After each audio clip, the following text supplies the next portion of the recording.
오늘 살펴볼 하나님의 말씀은 누가복음 21장 말씀, 종말과 재림의 때에 관한 누가복음의 종말론입니다. 오늘도 누가복음 21장 말씀을 가지고 그 뜻을 풀어나갈 때에 주께서 지혜와 계시 영을 부어주사 하나님의 뜻과 복음 진리를 밝히 깨닫게 되는 귀한 시간이 되기를 간절히 축복합니다. 축복합니다. 아멘. 아멘. 오늘 살펴보려고 하는 누가복음 21장은 종말과 재림의 때에 관한 소계시록으로서 예수님이 제자들에게 친히 가르쳐 주신 그런 종말론인데요. 21장을 잘 살펴보면 크게 세 대지로 나누어서 쭉 써내려가고 있는 것을 볼 수 있는데, 첫째는 서론적으로 먼저 어떤 가난한 가부의 헌금 이야기로부터 시작했어. 둘째는 본론적으로 제자들의 질문에 예수님이 대답하는 행식으로 하여 종말론에 대하여 쭉 강론한 후에, 셋째는 이제 결론을 딱 맺으면서 말세를 만난 우리 신자들은 어떻게 살아가야 하는가에 대한 가르침을 주면서 항상 기도하며 깨어 있으라는 그 교훈으로서 결론을 딱 맺고 있는데요. 오늘은 이렇게 크게 세 대목으로 나누어서 써내려가고 있는 누가복음의 종말론을 한번 쭉 살펴보고 딱 마치고자 합니다. 한번 잘 들어보세요. 첫째로 먼저 첫 번째 대지로 넘어가서 누가복음 21장 1절부터 4절에서 서론적으로 나온 말씀, 가난한 가부의 헌금 이야기 속에 담겨 있는 복음 진리에 대하여 한번 쭉 살펴보고 넘어가도록 하겠습니다.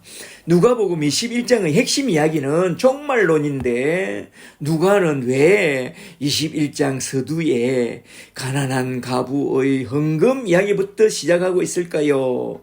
그건 종말론 신앙에 관한 뭔가 중요한 이야기, 말하자면 하나님의 아들 예수 그리스도 안에 있는 영원한 천국 소망에 대하여 뭔가 중요한 것을 말해주고 싶어서 그렇게 시작한 것인데요.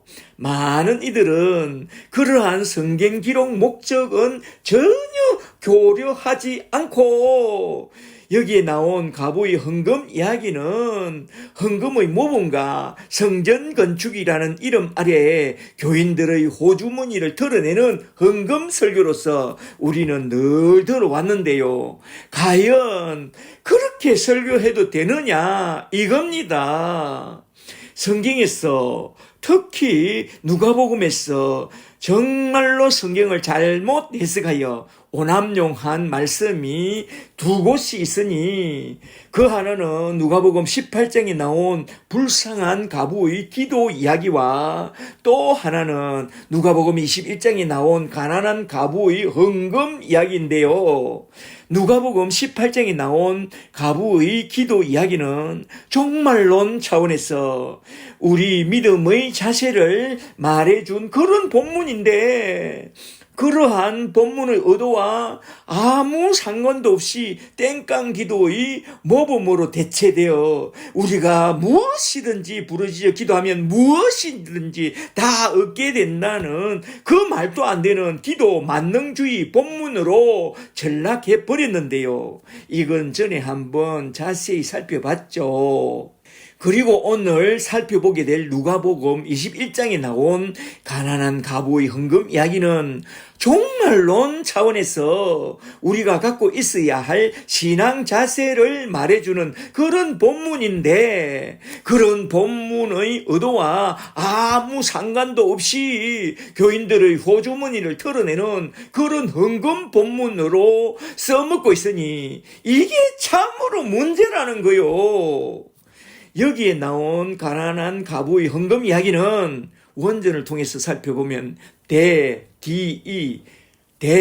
그런데라는 접속사로 시작하고 있는데요. 이건 바로 그 앞절에 나온 가부의 가산을 집어삼키는 서기관들의 만행을 지적한 후에 그리고 또 그 다음에 나온 종말론에 관한 이야기 사이에 샌드위치 구조로서 배치해 놓은 이 과부의 헌금 이야기는 우리 종말론 신앙에서 뭔가 아주 중요한 것을 교훈해 주려고 배열해 놓은 그런 이야기라는 것입니다. 누가복음 21장 1절부터 한번 잘 들어보세요.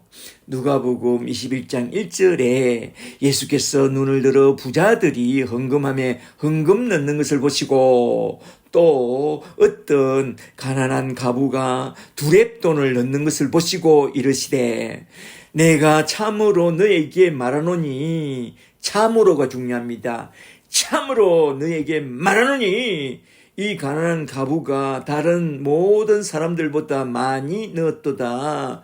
저들은 그 풍족한 중에 헌금을 넣었거니와 이 과부는 그 가난한 중에서 자기가 가지고 있는 생활비 전부를 넣느니라 라고 말씀하고 있습니다. 여기서 예수님이 말씀하시는 그 의투를 잘 보세요. 과연 가난한 이 과부가 그 생활비 전부인 두렙돈을 우리나라 돈으로 말하자면 2,000원을 모두 다 들었다는 것을 칭찬하고 있습니까? No, 아닙니다. 이 과부는 성전 건축이라는 이름 아래에 종교적 만행을 일삼는 저 종교 지도자들의 강압에 밀려서 자기의 가진 모든 돈을 다 털어 넣을 수밖에 없었던 그 시대 상황을 폭로한 그런 말씀입니다. 고아와 과부와 가난한 자들의 아버지가 되신 우리 주님이 그런 헌금을 칭찬했겠어요? No, 아니올시다. 이 가난한 과부의 헌금 이야기 바로 앞에 나온 말씀과 바로 그 다음에 이어 나온 말씀을 잘 보세요. 5절에 제자들이 말합니다. 주님, 그래도 우리가 바친 성전 건축 헌금과 헌물로 꾸민 저 아름다운 성전을 좀 보세요. 정말로 대단하지 않나요? 그때 주님이 뭐라고 말하죠? 너희 눈에 저게 멋있어 보이느냐? 저건 이런 가난한 과부의 생계까지 다 수탈하여 지은 그런 악한 바벨탑 성전이다. 저게 그렇게 너희 눈에 멋있어 보이느냐?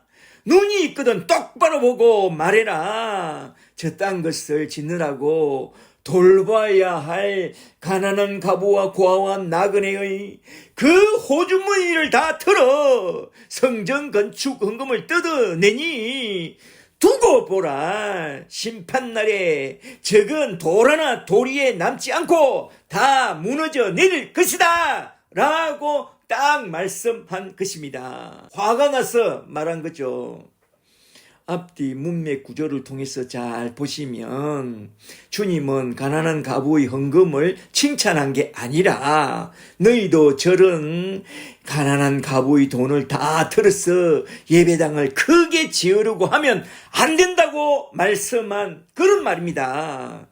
저 외식하는 서기관들처럼 가난한 과부의 호주머니까지 탈탈 털어서 저 화려하고 웅장한 그런 성전 같은 예배당을 짓는 일에 너희 열심을 쏟아 부을 게 아니라 여기에 나온 이런 가난한 과부 같은 자들에게 참된 복음을 전하여 그 속에 하나님의 성령이 임하도록 도와주고 성령이 거하는 하나님의 성전이 되도록 도와줘야 한다 이 말입니다. 말하자면 이 가난한 과부의 헌금 이야기는 헌금의 모범이나 성전 건축이라는 이름 아래 교인들의 호주머니를 털어내는 그런 헌금 설교의 모범으로 제시한 그런 말씀이 아니라 오히려 부패한 종교 지도자들의 만행을 지적한 그런 예화로서 제시된 우리 주님의 탄식을 담아낸 그런 말씀입니다. 잘 보세요. 그러므로 너희는 보이는 저 건물과 외모를 치장하는데 열심을 쏟지 말고 중심을 보시는 하나님 앞에서 이런 가난한 과부의 영혼을 잘 돌보는 그런 복된 복음 전도자들이 되라 이 말입니다. 할렐루야. 과거에 제사의 제물을 드리던 그런 예수님 당시에 헌금의 종류는 크게 두 가지가 있었답니다. 첫째는 소와 양과 비둘기나 고운 가루의 11조를 드리는 헌금과, 둘째는 1년에 한 번, 그것도 남자들만 반세겔의 속전을 헌금으로 내면 충분했습니다. 말하자면 성전 봉사자의 생활비로서 11조를 드리고 성전 보수 유지비로서 반세겔의 속전만 드리는 그게 헌금의 근본이었죠. 그런데 오늘 본문을 보면 가난한 가부가 생계비 전부인 두렙돈 2,000원까지 헌금하고 있습니다. 이건 뭘 말하느냐? 헤롯 대왕의 지시로 저 웅장하고 화려한 성전 건축을 하느라고 헌금하지 않아도 되는 그런 가난한 가부까지도 헌금하도록 강요하여 가난한 자들이 가진 그 모든 것을 다 수탈해 갔던 그 시대의 만행을, 종교적 만행을 지적해 주려고 꺼낸 그런 이야기라는 것입니다. 이 정도로 설명해 주면 여기에 나온 가난한 가부의 헌금 이야기는 무엇을 지적한 말씀인지 이제 잘 아시겠죠? 이 본문을 가지고 헌금을 털어내는 헌금 모델로 사용하면 안 됩니다. 여기서 우리가 헌금에 대하여 잘 알고 넘어가야 할 것이 하나가 있으니 그게 뭐냐? 11조와 속전으로 드리는 그 헌금 내용인데요. 11조와 반세겔의 속전으로 내는 그 헌금은 모두 다 잘 들으세요. 하나님의 아들 예수 그리스도에 대한 예표라는 것을 잘 알아야 한다는 것입니다. 말하자면 11조는 하나님의 아들 예수 그리스도께서 내려오사 생명의 11조로서 자신을 십자가 위에 그대로 드린 그 사건을 예표하고, 반세겔의 속전은 예수님이 십자가에 달려 죽음으로써 자신을 생명의 속전으로 바친 그 사건을 예표하고 있는 말씀입니다. 이러한 11조와 반세겔의 속전은 예수님이 십자가에 달려 돌아가심으로써 모두 다 완성한 그런 율법, 헌금, 제도라는 것을 잘 알고, 혹 우리가 11조나 속전이나 기타 헌금을 드릴 때에 우리는 어떤 마음으로 드려야 하느냐? 복받기 위한 미끼가 아니라 감사함으로 드려야 되는데, 억지로나 은색함으로 드리지 말고 십자가 위에서 나를 구속해 주신 우리 주님의 은혜에 감사하는 그런 마음으로 절거히 내는 자를 하나님이 기뻐하신다는 사도 바울의 말씀을 기억하면서 드리면 참 좋겠습니다. 잘 아시겠죠? 이제 두 번째 대지로 넘어가서 누가복음 21장 5절부터 33절에 나온 종말에 관한 예수님의 가르침에 대하여 한번 쭉 살펴보도록 하겠습니다. 5절부터 잘 보세요. 5절에 어떤 사람들이 다른 복음서에선 제자들이 그렇게 물었다고 해요. 성전을 가리켜, 밑줄 짝, 성전을 가리켜 그 아름다운 돌과 헌물로 꾸민 것을 말하며, 주여 보시옵소서, 이 성전의 돌과 이 성전 건물들이 정말로 대단하지 않나요? 예수께서 이르시되 그게 그리 좋아 보여? 너희 보는 이것들이 날이 이르면 돌 하나 돌 위에 남지 않고 다 무너지리라. 알겠느냐? 그럽니다. 불의로 지은 저 성전은 아무리 아름답게 꾸미도 때가 되면 돌 위에 돌 하나 남지 않고 다 무너진다. 너희는 다 허물어질 그런 바벨탑 같은 성전을 쌓지 말고 영원한 하나님 나라를 재건하는 그런 자가 되라. 천하의 범사에 기한이 있고 목적이 이룰 때가 있나니 때가 되면 하늘이 불에 타서 큰 소리를 떠나가고 땅도 뜨거운 불에 풀어지고 만상은 다 사라지게 되리니 너희는 마땅히 어떠한 사람이 되어야 하느냐? 너희는 종말을 기억하고 거룩한 행실과 경건함으로 살되 주인알이 속히 도리할 것을 바라보고 가난한 자들을 복음으로 돕는 그런 사람이 되면서 새하늘과 새 땅을 바라보고 사모하며 살아가래, 이 말입니다. 그렇다면 왜 하나님의 성전이 도리에 돌 하나 남지 않고 다 무너질까요? 그건 여호와의 영광이 성전을 떠나는 순간 그리 된다고 에스겔서 10장 18절에서 말씀하고 있습니다. 에스겔서 10장 18절에 여호와의 영광이 성전을 떠나니 솔로몬의 제1성전이 바벨론 군대에 의해서 완전히 무너지게 되었다고 그렇게 말합니다. 그리고 바벨론 포로로부터 돌아와서 다시 지은 제2의 성전도 우리 주님의 영광이 떠나는 순간, 타락하는 순간, 보라, 너희 집이 황폐하여 버려진 바 되리니 돌아나 도리에 남지 않고 다 무너지리라고 말씀하고 있습니다. 그리하여 주님의 말씀대로 AD 70년에 로마 디토 장군에 의해서 그 성전은 다 무너졌습니다. 그리고 또 종말이 오면 다시 세워질 제3의 성전도 돌 위에 돌 하나 남지 않고 다 무너질 것이라고 다니엘이 벌써 예언했는데요. 마태복음 24장 15절을 잘 보세요. 마태복음 24장 15절에 그러므로 너희가 선지자 다니엘이 말한 바 멸망의 가정한 것이 거룩한 곳에 선 것을 보거든 그때의 모든 것이 다 무너질 것이라고 말씀하고 있습니다.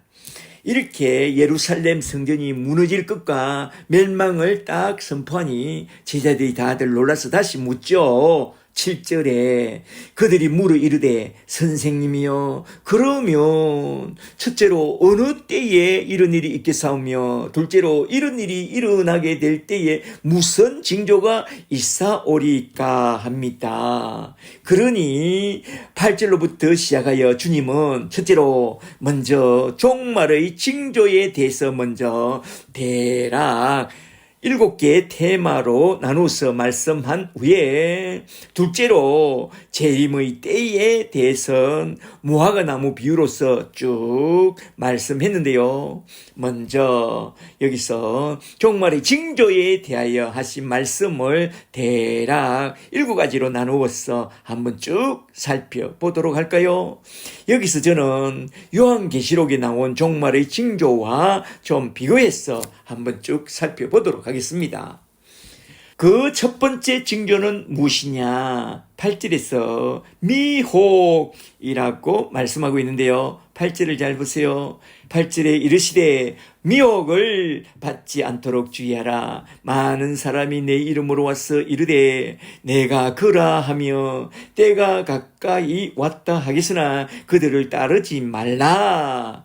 이런 미혹이 세상 종말의 첫 번째 징조라는 것입니다. 여기서 미혹이란 원전을 보니 플라나오, 말하자면 길을 잃고 헤매는 것, 본질에서 벗어나 다른 복음을 찾아 헤매고 다니는 것을 미혹이라는 것이죠. 종말이 오면 많은 사람들이 예수의 이름으로 와서 다른 복음으로서 많은 사람을 미혹할 것이라고 했습니다. 그런데 주님은 왜 이러한 미혹을 종말론에서 제1순위로 제일 먼저 딱 강조하고 있을까요? 그건 미혹을 받아 참된 진리에서 떠나 다른 복음을 붙잡는 그 순간 그는 마귀의 종이 되고 구원에서 탈락하기 때문에 그것부터 제일 먼저 강조하면서 미혹을 받지 말라고 딱 경고한 것입니다.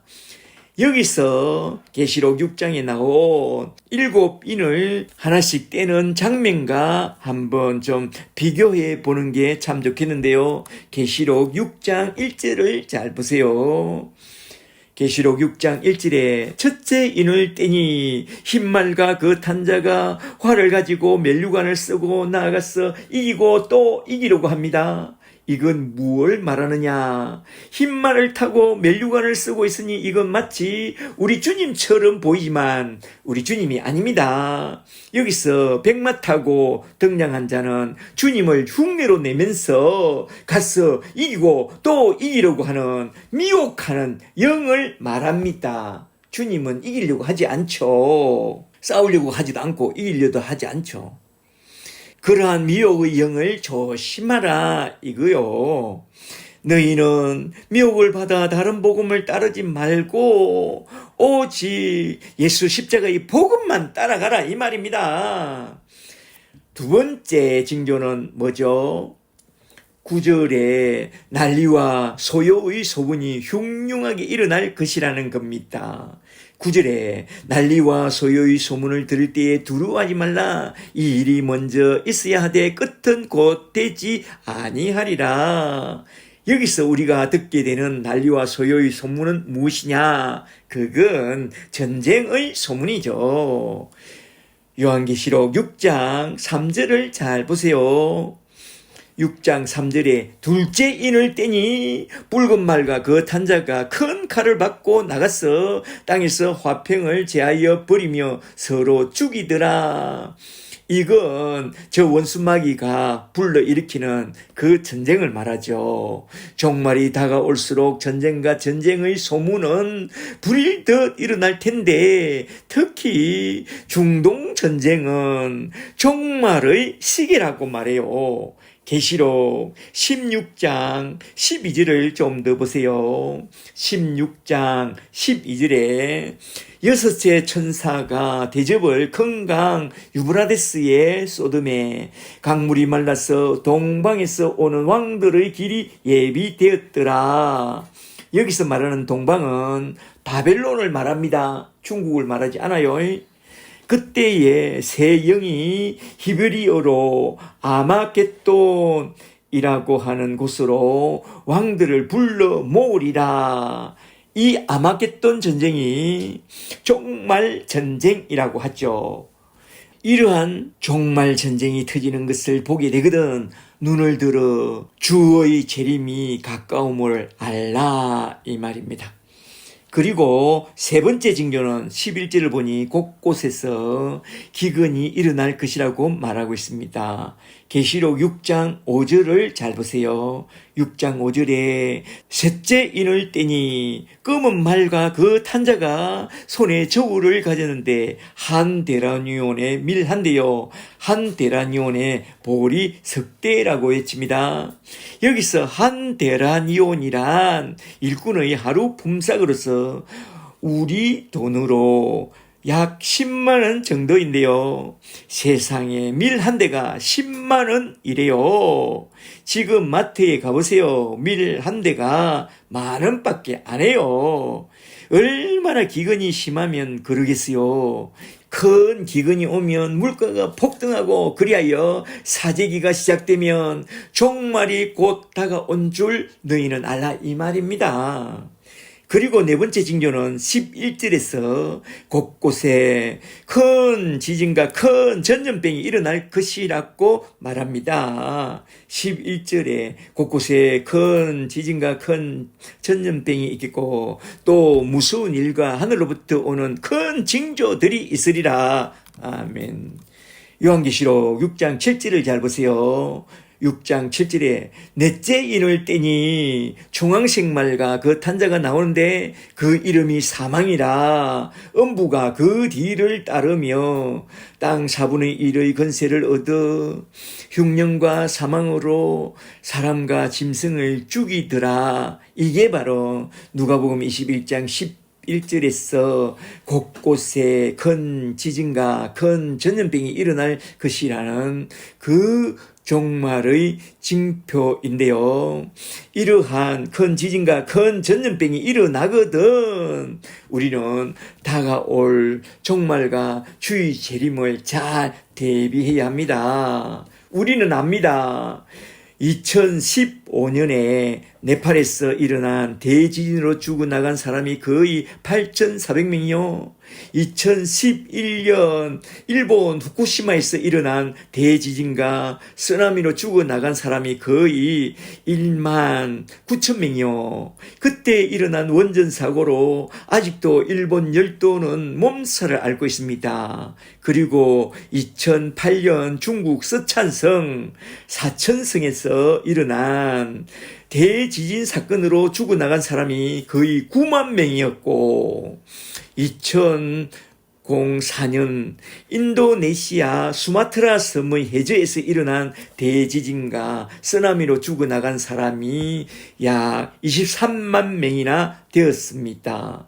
이렇게 종말이 다가올수록 더 큰 지진이 일어날 것인데요. 지진을 잘 지켜보라 이 말입니다.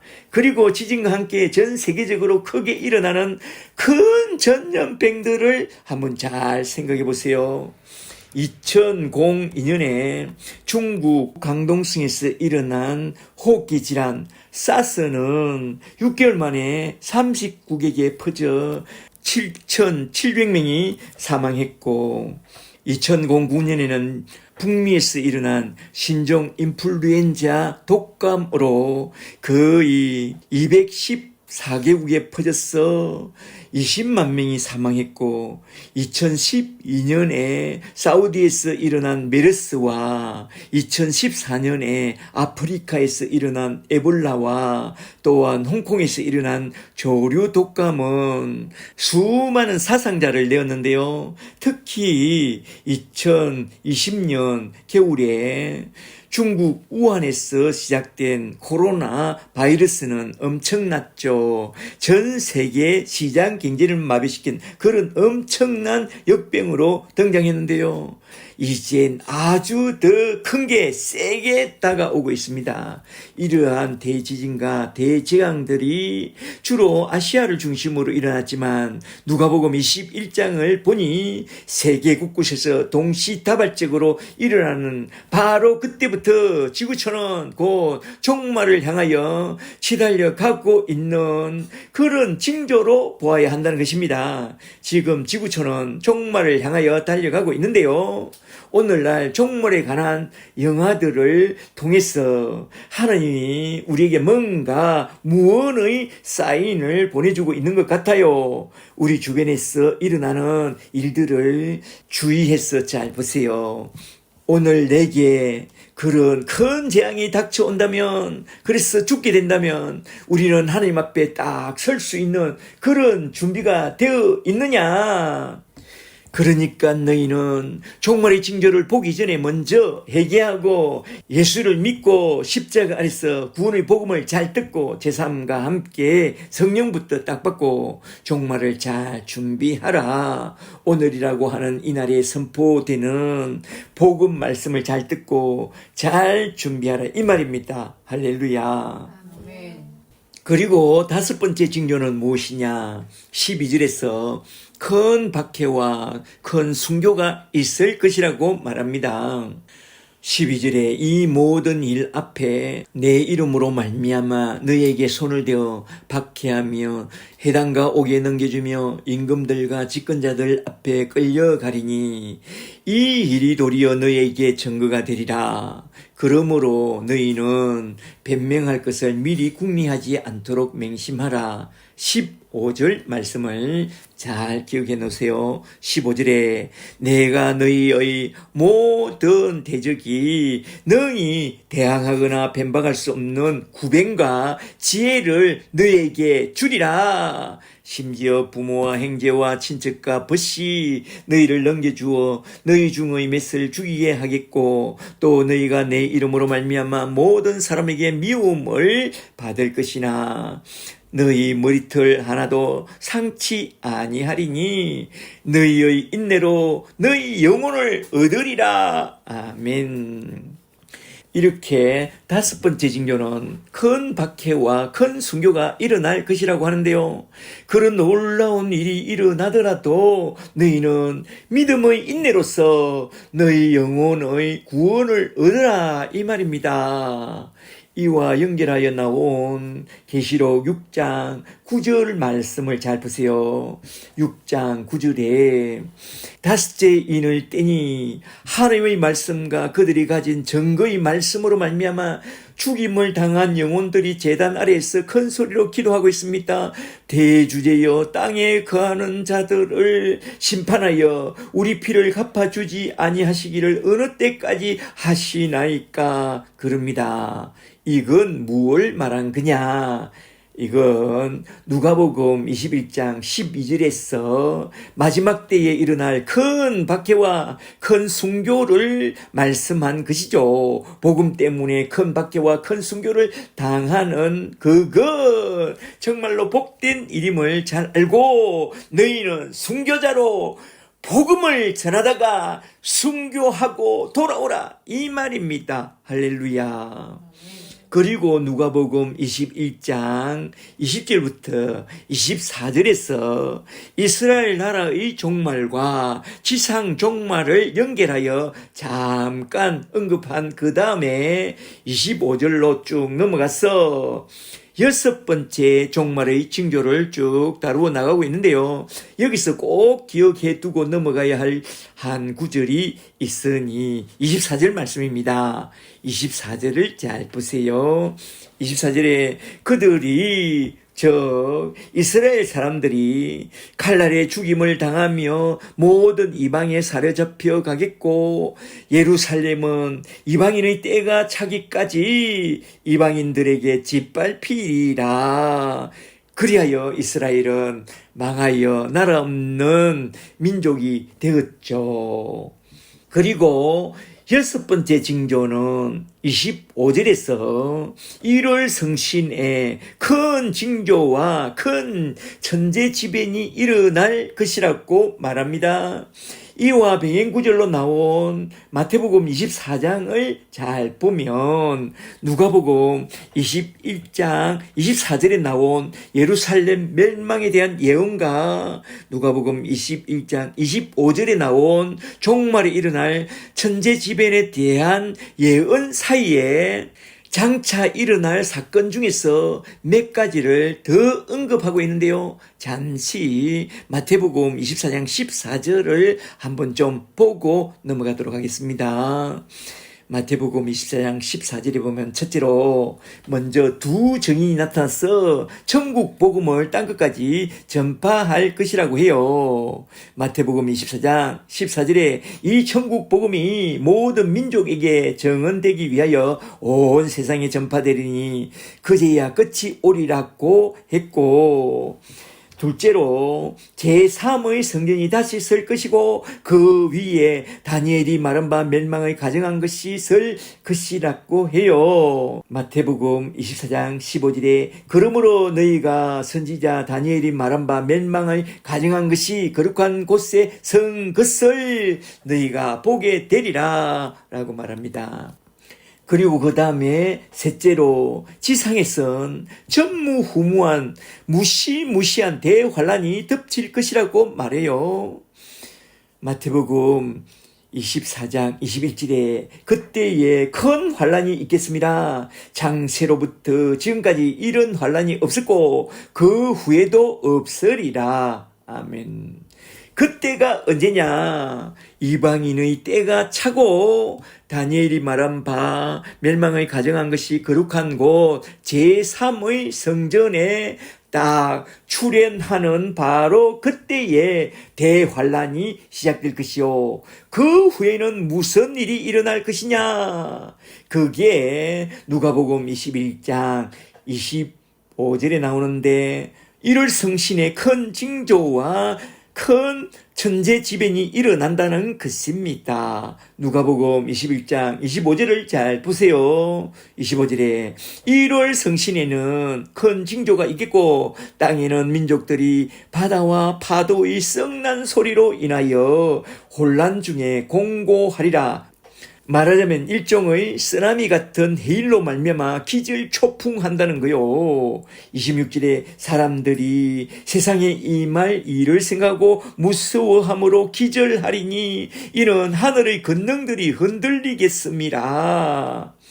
이걸 계시록 6장 12절에선 이렇게 말합니다. 계시록 6장 12절에 여섯째 인을 떼니 큰 지진이 나며 해가 상복같이 검어지고 달은 피같이 붉어지며 별들은 무화과 나무가 대풍에 흔들려 열매가 떨어지는 것 같이 땅에 떨어지며 하늘은 두루마리가 말리는 같이 후루룩 사라지고 각 상가 섬이 다 사라집니다. 그날은 진노의 큰 날이라 누가 능히 서리요. 이게 바로 누가복음 21장 25절에서 말씀한 바로 그 천재지변을 말씀한 것이죠. 이러한 천재지변이 일어나는 바로 그때에 하늘은 큰 소리로 떠나가고 땅은 뜨거운 불길에 녹아내리고 지구촌은 종이축이 말리듯이 휘리릭 퉁 하고 모두 다 사라지게 될 것이라고 말씀하고 있습니다. 베드로 후서 3장 12절을 잘 보세요. 베드로 후서 3장 12절에 그날에 하늘은 큰 소리로 떠나가고 물질은 뜨거운 불에 풀어지고 땅과 그 중에 있는 모든 것은 다 사라지게 되리니 너희는 약속하신 새 하늘과 새 땅을 바라보라고 말합니다. 오늘도 우리는 그 종말을 생각하면서 믿음의 주요 우리를 온전케 하시는 주 예수 그리스도를 온전히 믿고 우리가 돌아가게 될 새하늘과 새 땅을 바라보고 살아가야 합니다. 할렐루야. 그리고 이제 끝으로 7번째 징조로서 인자가 구름을 타고 능력과 큰 영광으로 오는 것을 보게 될 것이라고 말하는데요. 27절부터 잘 보세요. 누가복음 21장 27절에 그때에 사람들이 인자가 구름을 타고 능력과 큰 영광으로 오는 것을 보리라. 이와 병행구절로 나온 마태복음 24장을 보면 우리 주님이 큰 나팔소리와 함께 강림하사 천사들을 천하만국에 보내어 그 택하신 자들을 하늘 이 끝에서 저 끝까지 사방에서 모으리라고 말씀하고 있는데요. 28절에 이런 일이 시작되거든 일어나 너희 머리를 들라 너희 구속이 가까웠느니라 하시더라. 아멘. 계시록 1장 7절을 보니까 우리 주님은 구름을 타고 오실 것이라고 말합니다. 그렇게 우리 주님이 구름 타고 다시 오시는 그날에 그의 천사들을 천하만국에 보내어 택하신 자들을 다 불러 모을 것인데 이런 일이 일어나거든 일어나 머리를 들고 너희 구속이 가까웠음을 바라보라 이 말입니다. 할렐루야. 여기에 나온 아주 중요한 말씀이 하나 있는데요. 그게 뭐냐? 너희 구속이 가까웠다는 이 말씀인데요. 이게 무슨 말씀이냐? 구속. 그 구속에는 그 시작이 있고 과정이 있고 완성이 있다고 하는데요.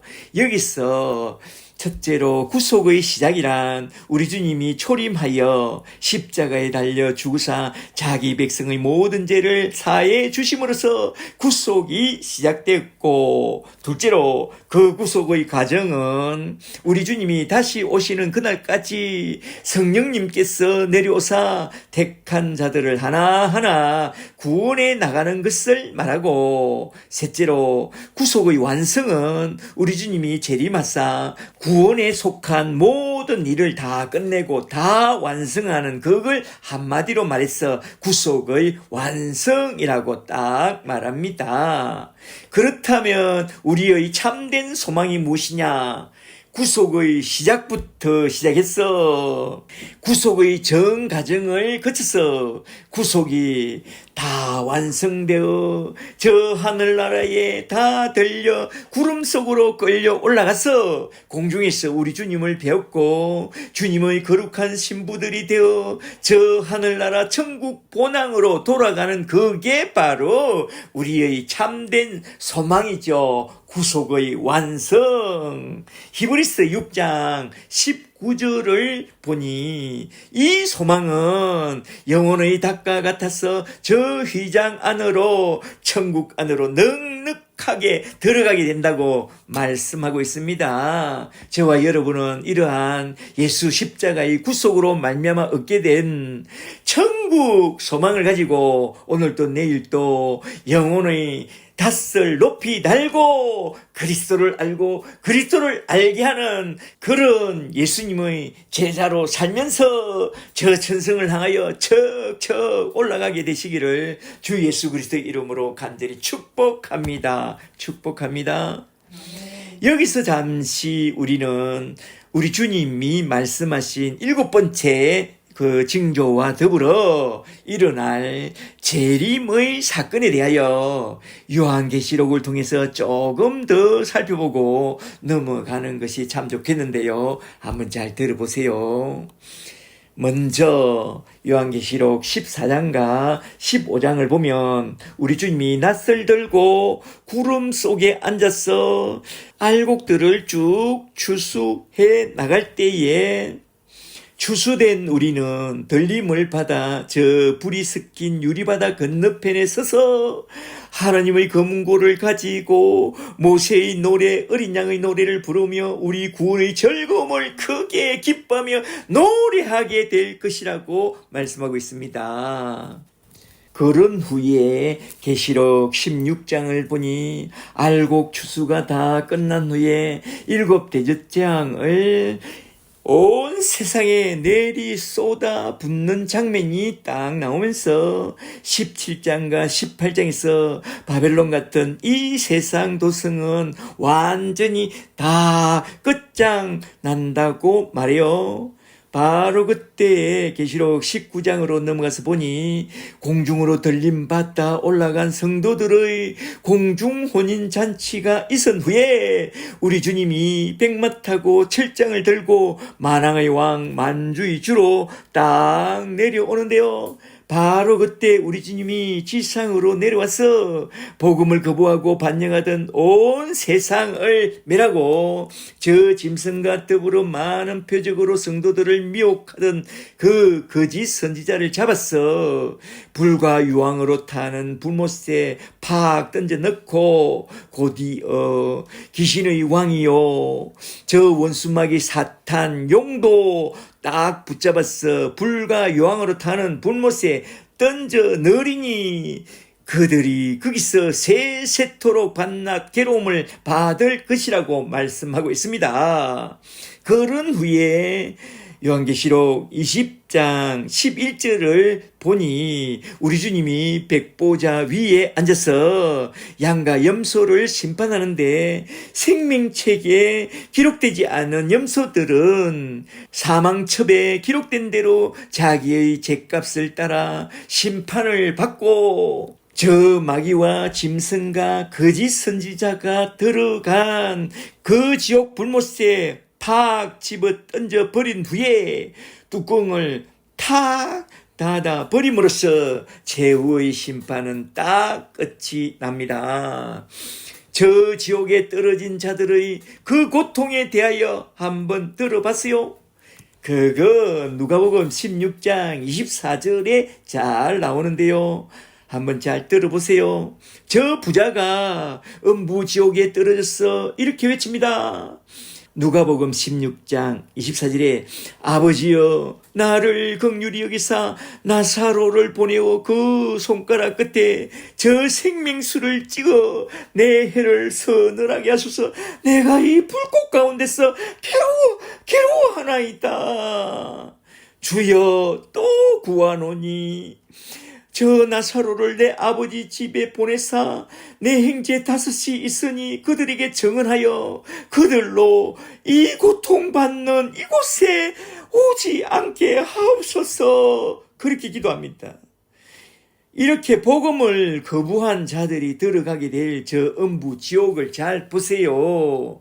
아직 영안이 안 열려서 이 무시무시한 심판의 말씀을 잘 알려주어도 눈 하나 깜빡하지 않는데요. 그날에 가보세요. 죽음의 커튼이 쓱 걷히게 되는 그날에 우리 앞에 훅 나타나게 될 저 지옥 심판과 지옥 불못을 딱 보게 되는 그 순간 정말로 흑 하며 기급하게 될 것입니다. 그러므로 지금 종말이 점점 가까이 다가오는 그런 징조들을 볼 때마다 첫째의 큰 기근과 지진과 쓰나미와 코로나 같은 그런 악한 전염병이 크게 일어나는 것을 볼 때에 정신 바짝 차리고 주의 말씀을 잘 들으세요. 십자가의 복음 말씀을 잘 듣고 회개하고 돌이켜 십자가 앞에 나와서 제3의 복음과 함께 성령까지 딱 받고 우리 주님 다시 오실 그날을 바라보고 주님을 맞이할 준비를 잘 하세요. 예수 천당 불신지요. 진실로 저와 여러분은 예수를 잘 믿고 저 천당에 다 들어가게 되시기를 주 예수 그리스도 이름으로 간절히 축복합니다. 축복합니다. 아멘. 이렇게 해서 두 번째 대지에서 주님이 말씀하신 종말의 징조를 7개의 카테고리로 나누어서 한번 쭉 살펴봤는데요. 이제 곧이어 나온 재림의 때에 관한 말씀을 한번 좀 살펴보도록 할까요? 이제 세 번째 대지로 넘어가서 결론적으로 재림의 때에 대하여 무화과 나무 비유로서 간단히 설명한 후에 마지막으로 깨어 있을 것을 강조하면서 딱 끝내는 이 말씀을 한번 쭉 살펴보고 딱 마치도록 하겠습니다. 먼저 21장 29절에 나온 무화과 나무에 관한 비유부터 한번 잘 보세요. 21장 29절에 이에 비유로 이르시되 무화과 나무를 보라. 싹이 나면 너희가 보고 여름이 가까운 줄을 자연히 아나니 이와 같이 너희가 이런 일이 일어나는 것을 보게 되거든. 하나님의 나라 구속의 완성이 가까이 다가온 줄 알라. 이와 병행구절로 나온 마태복음 24장에선 이렇게 딱 말씀하죠. 마태복음 24장 32절에 무화과 나무의 비유를 배우라. 그 가지가 연하여지고 잎사귀를 내면 여름이 가까운 줄을 아나니 이와 같이 너희도 이 모든 일을 보거든 인자가 가까이 문 앞에 이른 줄 알라. 내가 진실로 너에게 이르노니 이 세대가 지나가기 전에 이 일이 다 이루리라 라고 말씀하고 있습니다. 여기서 주님은 왜 무화과 나무를 비유로 그렇게 말씀하고 있을까요? 무화과 나무는 이스라엘을 상징하기 때문에 그런 것이죠.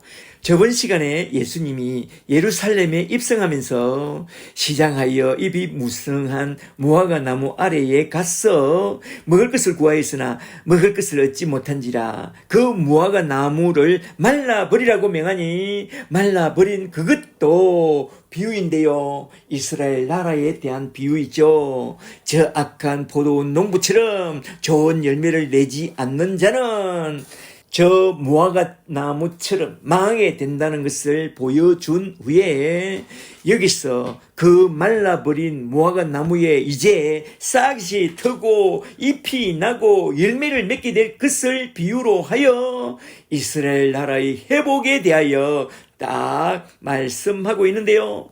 주님을 대적했던 저 악한 무화과 나무는 그들이 행한 대로 저주를 받아 AD 70년에 딱 망합니다. 그리하여 로마의 지배를 받고 또 아랍의 지배를 받고 그리고 오스만 투르크, 오스만 터키의 지배를 받습니다.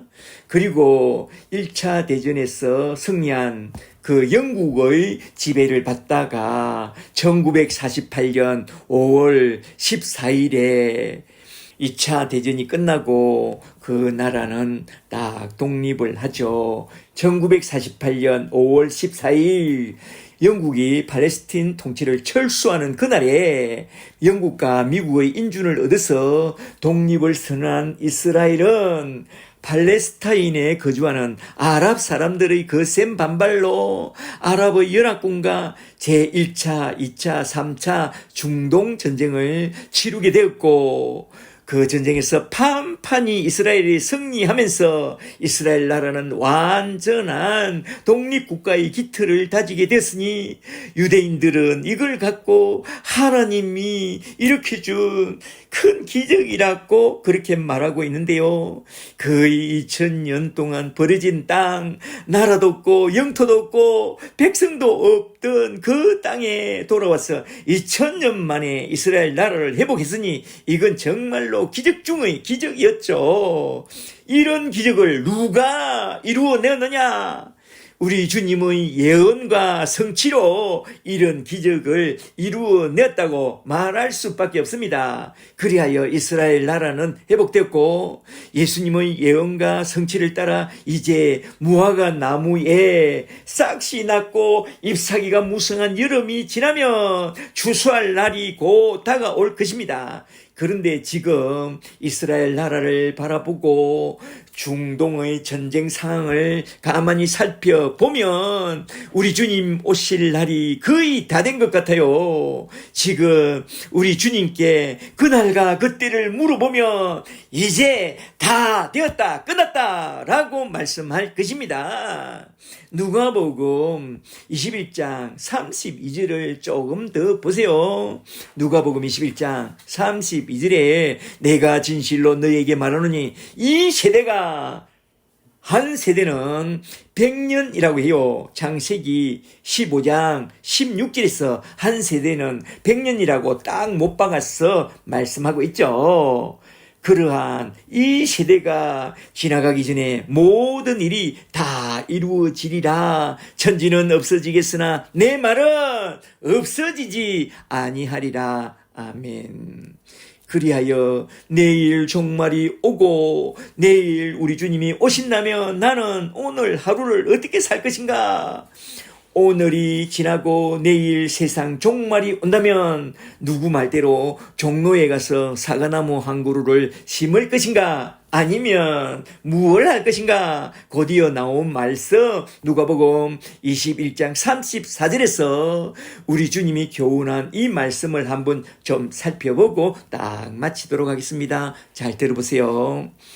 21장 34절에 너희는 스스로 조심하라. 그렇지 않으면 방탕함과 술취함과 생활의 염려로 마음이 둔하여지고 뜻밖의 그날이 득과 같이 너희에게 임하리라. 전에 누가복음 17장 26절에서는 노아의 때와 롯의 때를 예를 들어 생활의 염려로 마음이 둔하여지지 말고 늘 깨어 있으라고 그렇게 말했죠. 35절에 이 날은 말하자면 재림의 날은 온 지구상에 거하는 모든 사람에게 임하리니 번쩍하고 임할 것입니다. 그러므로 너희는 장차 올 이 모든 일을 능히 피하고 인자 앞에 서도록 항상 기도하며 깨어 있으라 라고 말씀한 후에 곧이어 나온 말씀이 너무나도 중요한데요. 37절을 잘 보세요. 주님은 그가 친히 기도하며 깨어있는 모습을 딱 보여주면서 종말론 설교를 다 끝내는데요. 37절을 잘 보세요. 37절에 예수께서 낮에는 성전에서 가르치시고 밤에는 나가 감람원이라 하는 산에서 쉬시니 모든 백성이 그의 말씀을 들으려고 이른 아침에 성전에 나아가더라. 아멘. 말하자면 낮에는 천국 복음을 전파하고 밤에는 감난산에서 쉬면서 기도하고 십자가에 달려 돌아가시는 그날까지 기도하고 복음을 전하고 또 기도했다는 것입니다.